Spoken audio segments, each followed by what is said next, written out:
right now, I think we need to take it over to the other anchors. Okay. And, they've got some stuff to say. Hello, I'm Jessica Sims, and with me is Chris Clay. And we have a co-op story that we want to introduce, but first we want to talk about the 4x4 scheduling. This year, our school is running a little bit differently. We have 4 classes for the first term, and halfway through the year we have 4 more classes. And with broadcasting, this has been kind of different because me and Chris, we were in first term broadcasting, so we don't have it this term. But we came back as volunteers to help with the telethon.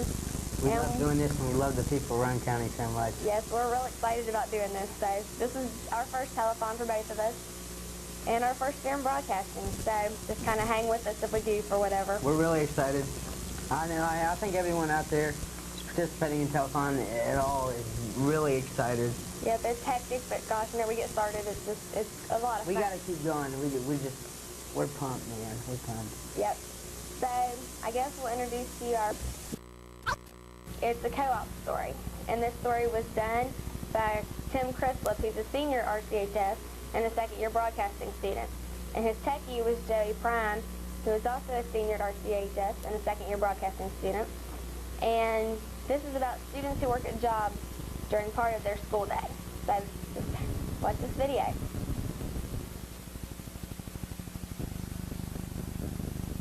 A lot of students think that the time they spend in class is wasted time. But here at RCHS, we have a program called the Co-op program. This is where students get to take half the day and go work on a real job using some of the skills they've learned in the classroom. Today, Ms. Carpenter has decided to be with us and tell us a little bit about that co-op program. Thanks for being here. Thank you. Okay, how many students do you have currently in the program? This year I have 2 students, Martha Kyer, who works at CNN Network, and Shelley Nichols, that works at Poca Valley Bank in Walton. How many students have you had in this program in the past? It varies. I've had 2, 3. The most I've ever had was 3, and they were very easy to place. I've never had a problem placing a student. Okay. What exactly do they do on their jobs? It varies with each individual office. It depends on what the business needs them to do. Shelley works in the bank, and I believe she does the filing and a lot of various type activities. I know Martha answers the phone quite a bit, and I know she does a little tiny bit of sales, but I don't think she deals a lot with that. But it's basically, in my area, they do business type work. How are they paid for this? They're not required to be paid because they are not making money. What they do does not reflect money back into the business. They are just assisting with the running of the business. Depending on the employer, they may pay minimum wage, they may pay a little less than minimum wage, they may get bonuses. I've had various manners. I had some students in the past that worked for Dr. Lowe, and he would just give them a bonus now and then. The hospital gave bonuses at Christmas time and, I don't know, various holidays, that kind of stuff. Have you ever had an employer that didn't want to pay? Well, actually I have, but they always ended up paying something. It may not be a paycheck every week, but they did normally end up with some kind of a financial reward. Do the students just work during the week, during school days, or does it extend to their personal time? It varies with the business. Shelley Nichols works in the mornings for school, and then she goes in the evenings some days. I'm not sure what day it is. She works either Thursday or Friday, and then I think she works some Saturdays. And she also works most of the days that we're off from school. She works. They must have had keyboarding applications, which is the full year of keyboarding. They must have had office technology and word processing, and they must have passed all 3. Okay. That was Diane Carpenter with us about the co-op program.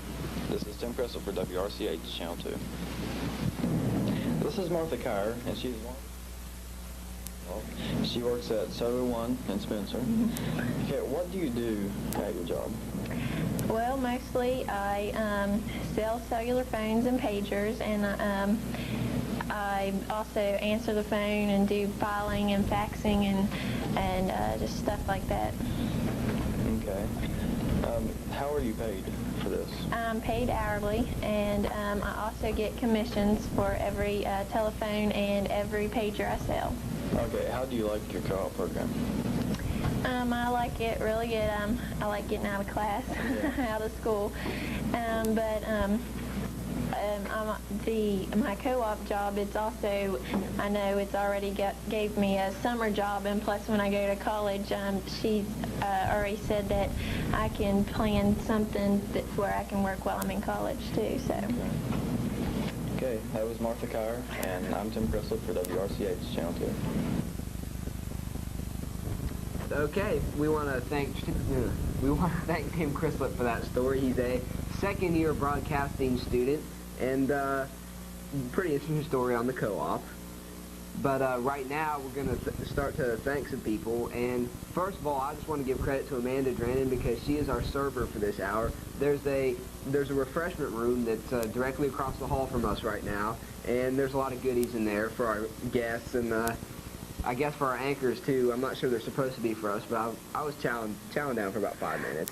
But anyways, where do we get that food, Laura? IGA, Handy Mart, Bruce, Roane General Hospital, and we'd like to give special thanks to them. They donated 10 dozen cookies. So. I want to say those are delicious because I had 3 of those right before, and some of those are really good because they have like white chocolate chips in them or something. So if you like white chocolate, you might want to go up to Roane General Hospital and get some cookies.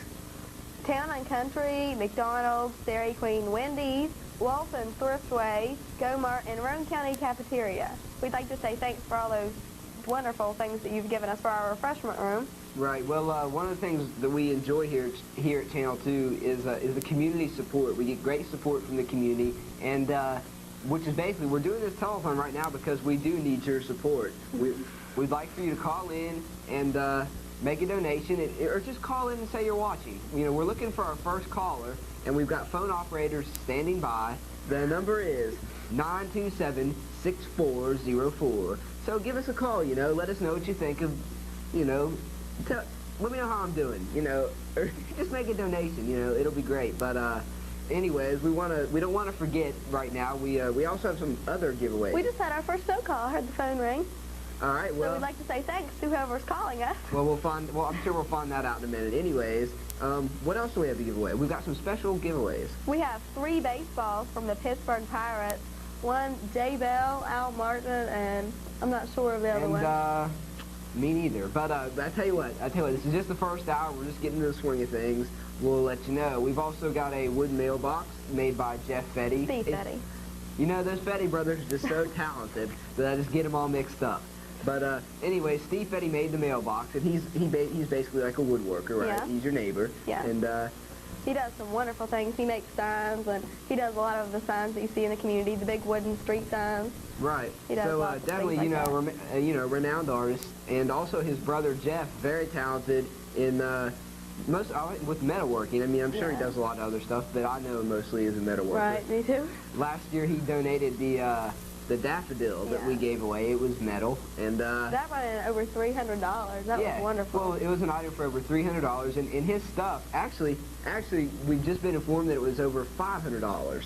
So anyways, his stuff, it sells. You know, he's got stuff that's exhibited at the Greenbrier. You know, they sell stuff there. We also have a football from Jeff Hostetler. Right. Speaking of Jeff. Exactly. Good segue. Anyways, Jeff Hostetler.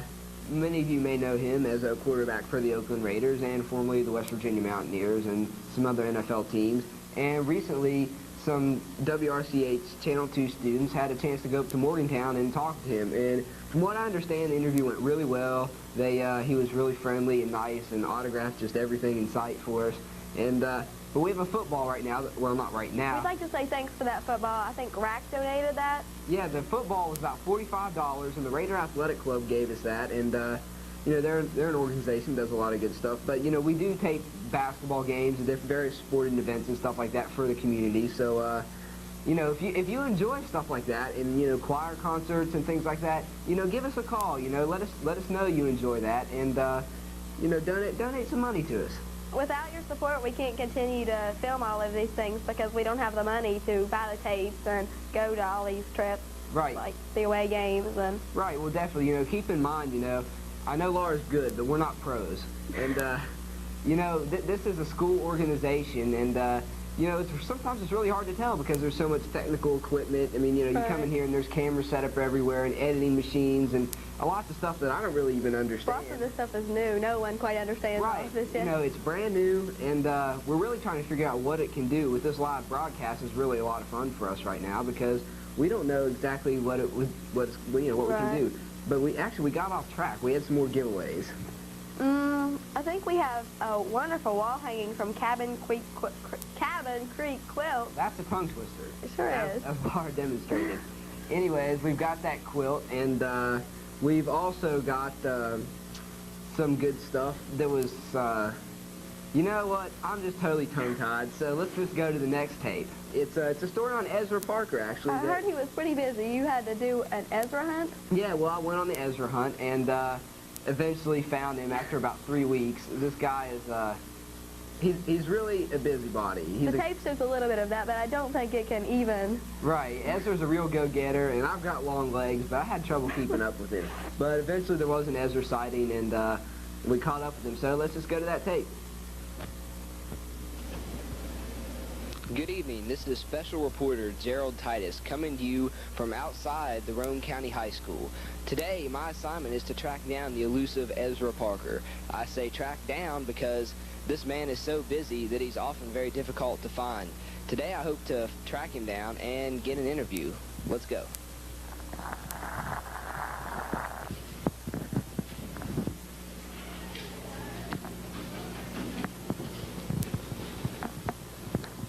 Okay, now that we're inside, we're officially on the Ezra hunt, so just stay calm and we'll find him.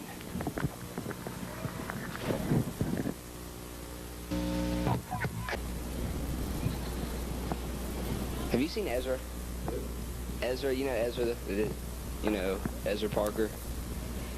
You haven't seen him. Okay. Ezra? I don't know. Ezra's gone. But that's just what I was saying earlier. I mean, we've done this many times, and, you know, you just can't seem to find Ezra because he's such a busy guy. Hopefully, we'll try to check in the office, and maybe they know where he is. Right now, we're approaching the office, and a lot of times, you know, these people, you know, they pretty much know what's going on, so they might know where Ezra is. So we can kind of check that out.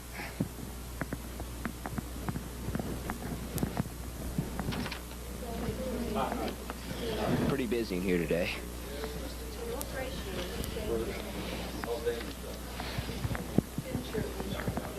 Okay, looks like we're just gonna have to hang out and wait our turn, so just be cool, alright?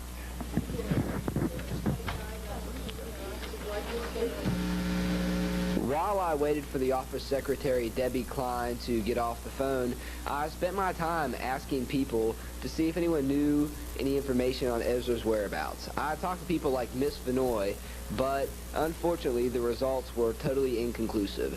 At last, the camera-shy Debbie Klein was off the phone and reluctantly agreed to give us some information regarding Ezra.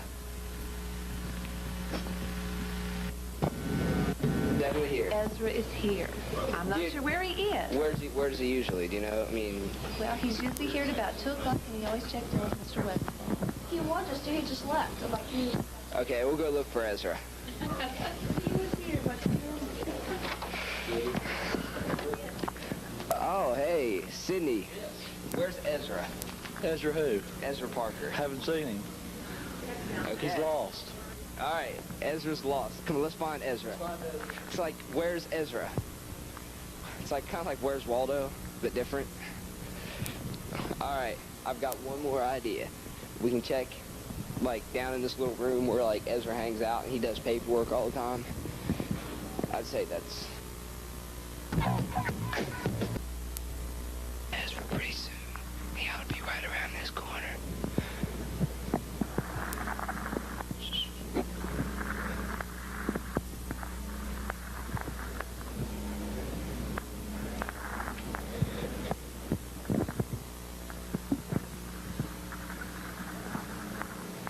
He's here, but he's busy. Let's just chill out for just a second.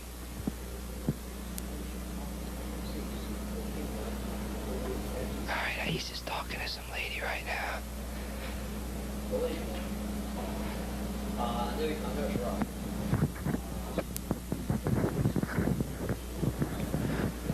Okay, what you see now is Ezra in action.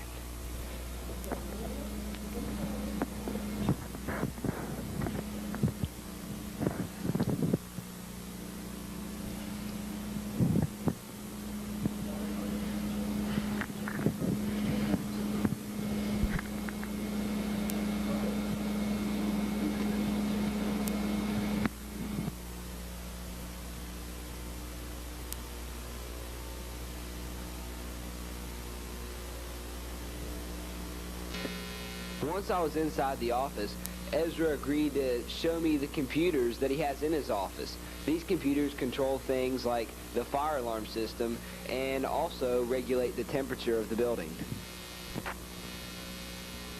You can alter the temperature, you can push how many hours you want in here, and then it'll come up. Another reading is what does your temperature wants to be for that part of the building, and then what your lukewarm water is, what temperature you want it set at, and it'll cool or heat at that temperature in the building, and that way it won't use as much as electricity as it would if you leave it on a whole weekend. This is really a great deal here that they've got that people can do. There's not too many people that in this building can operate this without being shown quite a few times. Right. It is kind of hard to keep all of it in your mind, and this ain't the only system. We've got the controlled smoke detector over here. If fire alarm happens to go off, there'll be a reading come up. And what you do is, before you do anything, is to read what it prints out here. Like if there's a fire alarm, it'll tell you what floor it's on, about what place, and then you don't touch this until you go see if it is pulled, if a fire alarm is pulled down, or a smoke detector is on solid, red, and if it is, then the smoke detector is what's bad with it. And then what we do is, we will have to get that system fixed before we can reset this, because it won't reset. When you take that down, you'll have to put another one up or clean the eyes and stuff out. Usually dirt is what usually causes. Now sometimes they'll malfunction and you have to have an extra one to put in. Then this system won't work until you get that one put back in, because it makes a complete circuit through the system. And then you come back and you push the acknowledge button, probably twice. That's what normally it does. Of course, your trouble code is, it'll have trouble and it'll be a yellow light, and then you get back to normal, it'll have what it is right here, the right lettering on. And then you just push the reset and it's all back in perspective, just like it is right now. Well, it sounds pretty complicated. Yeah. Do you have to have any special training before you... Yes, we had to have people coming in here and showing us how to do this system, because we've never was in a building, and I've been in this system going on 18 years now.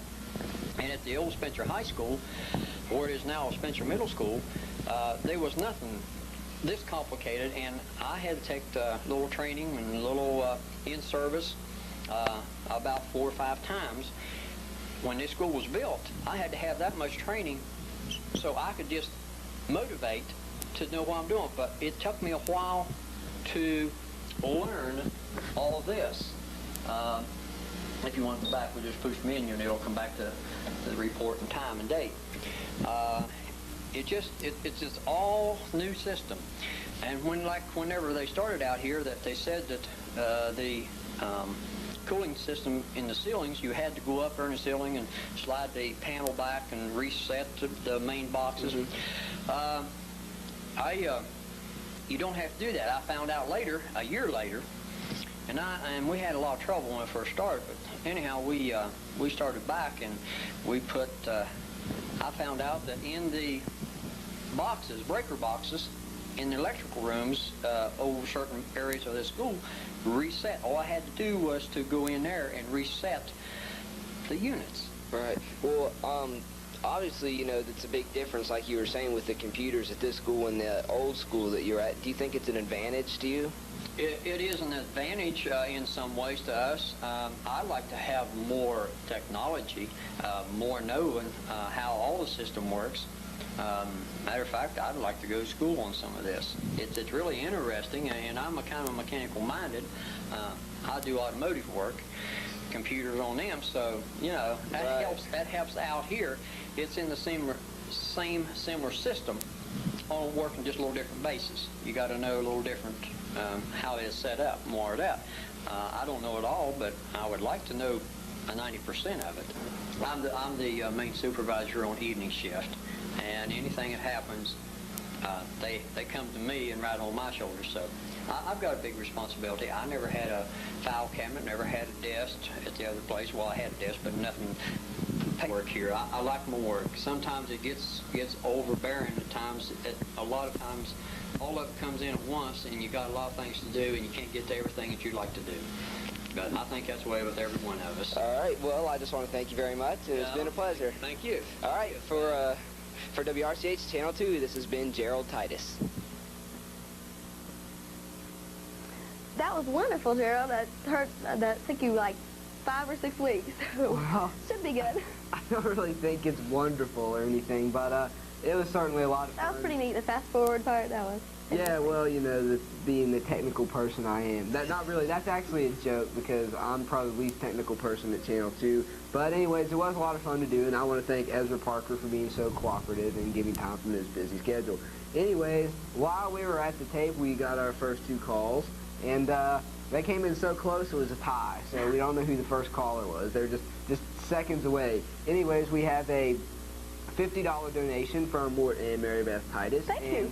Also a $25 donation from Betty Reed. All right, so we have $75 in only 25 minutes. And that might be a telethon record. Actually, less than 25 minutes. We got these about 15 minutes ago, so, you know, we'll have to check the books. That might be a record. But right now, we're going to go over to Jessica Ship and Chris Lake to see what they have to say.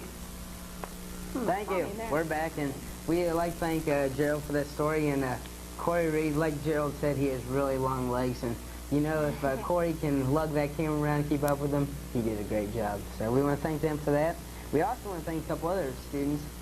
Jenny Parsons and her mother, Debbie Parsons, were in charge of doing the sets you see behind us with these wall hangings. And we want to thank Andrea Bailey and Anna Stonestreet, who were responsible for obtaining these This wall is one of our giveaways, too, isn't it? I believe it is. I believe it is. Yep. One of our giveaways. And it's very pretty. Goes right in this wall. So Yeah, okay. if you have a wood wall, It's you our gotta wood call wall. in and get this one, Dave. I tell you what. I don't know if I want to give up the wood wall, though. I just like it. And I'd like to thank the Roane County Library for providing the bench that Laura and Gerald are sitting on. If it weren't for them, they'd probably be sitting on the floor about now. And we'd like to thank Willie Miller. He's an RCHS student. And he took his truck and he went downtown and got the bench for us and brought it back. So we'd like to thank him. And Martha Cooper for the background and all those ferns that are over there. And Kenny and Karen Anderson for providing the wrought iron table. So we really appreciate all those people helping us out. I'd also like to take a quick thanks from my parents, John Share Lake. They are in the back room there. They are in the building. They are in the building, and Yes. my dad is probably back there eating all the cookies now. So Well, if you're coming in, you better hurry, or there will be no cookies left. 5 o'clock when we get off, we'll have to go find him. Yes, they are back there chaperoning, and everything is fine with them. I'm sure of it. It's fine with us. We're having a great time so far. Everything's great. And we have so many stories, so many things to give away. We just need you all to call, and the number is 927-6404. It's not 04, it's 04. And we're waiting for the next caller to call us in. Waiting for So that.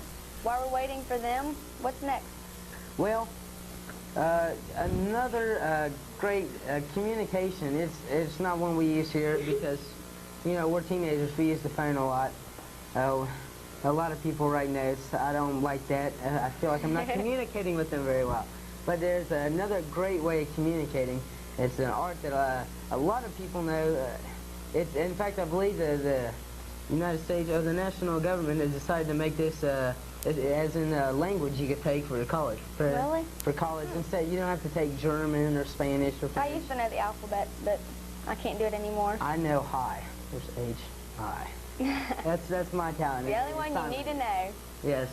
Well, you can go on, but that's the best one. If you're around deaf people, you gotta know hi.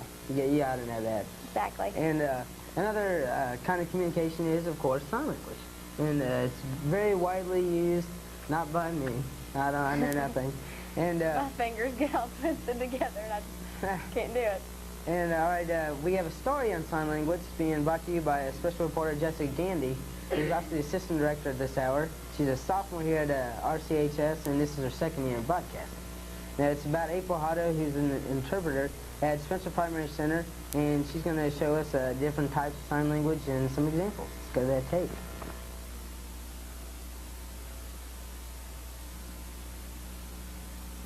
And I work at the Spencer Primary Center as an interpreter for the deaf. I want to talk about the kinds of sign language. You know, one might not know that there are several different kinds of sign language. There's one method called the Rochester method, and everything is spelled. You know, can you imagine that? You know, the book is read. The book is read. Now, how much could you spell and how much could you catch? You know, when would one word stop and a new word start? So that would be very difficult. But I guess some schools, they follow that, and, you know, you just get used to it and you do it. Another method is called signed exact English. It's exactly signing word for word everything that is said. I mean, everything that is said. You know, that is one method. People who are oral, go to oral schools, they tend to sign that, signed exact English. Each word is, was, are, have, all the words would be signed. So let's call that way over on this side. That would be signed exact English. In the middle, it's called pigeon signed English. That's in the middle. Many people who are hearing, when they learn to sign, oftentimes the best they can do is that. It's not exact English, signed exact English, and it's not ASL, American Sign Language, which is all the way over here. It's right in the middle. Sometimes it's really hard to get this good that you sign just like a deaf person would be, like a native signer. It's really difficult to be that good. So we get right in the middle. So the last one is called American Sign Language, ASL. And I want to give you some examples of that. I'll give you just a sentence. The weather yesterday was terrible. Okay, the weather yesterday was terrible. Start with signed exact English. You would say, the weather yesterday was terrible. And we move to the middle part. Pigeon signed English, you would say, weather yesterday, terrible. Weather yesterday, terrible. You move all the way over to American Sign Language, you would say, yesterday, weather was terrible. And you wouldn't use your mouth at all. And you would use a lot of expression. Terrible. Let's do another example. That pretty girl is my friend. So signed exact English would say, my friend. No, it's not right. Is my friend. Pigeon signed English, pretty girl, my friend. ASL, that's the difference. And one more thing, the deaf have, as part of their culture, they have stories and literature, and these oftentimes are just passed down stories, you know, sign language stories. And, you know, it comes from, oftentimes it'll go back to a deaf school way over in Washington State, and, you know, it gets passed around all the way across the U.S. through the contact with each other, and then everybody knows the story and they know where it came from. It's part of their culture. One thing that the deaf have, it's two things. It's a story using the ABCs, like A, B, C, D. They use only the hand shape to make a story. For example, it's like knock, knock, knock, you know, A, knock, knock, knock, and the door opens with a B. And you look around, C, you look, and you hear something, a D. You hear something, and it's eek. And then your eyes look, there's an F. And it's like a monster with G's. Goes all the way to Z. I don't know it. You know, but that is one story that the deaf, many of them know that. And another one is numbers. One really goes 1 to 15. It's a story about a train. I think it's like the sound of the whistle, 1. And then 2 is the train tracks. And the wheels, 3. And then the tracks are moving, 4, 4, 4. And we think 5. I think 5 is the smoke coming out. 6 and it starts to go backwards because it's arrows 7, 8, 9, 10, 11, 12, 13, 14, 15, all the way to 15 is the story. That's really popular. You know, many of the deaf themselves don't know it, but they like it. When they see it, they know it's really part of their background, their culture.